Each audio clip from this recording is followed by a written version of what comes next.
नमस्कार मंडळी. श्रावण महिन्यातील पौर्णिमेला नारळी पौर्णिमा असे म्हणतात.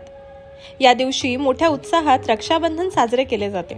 त्या व्यतिरिक्त नारळी पौर्णिमेला कोळी बांधव समुद्राची पूजा करून समुद्राला नारळ अर्पण करतात.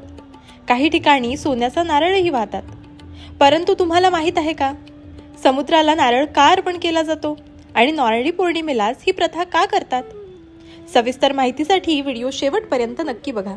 तर मंडळी, नारळी पौर्णिमेनंतर कोळी बांधव मासेमारीला पुन्हा सुरुवात करतात.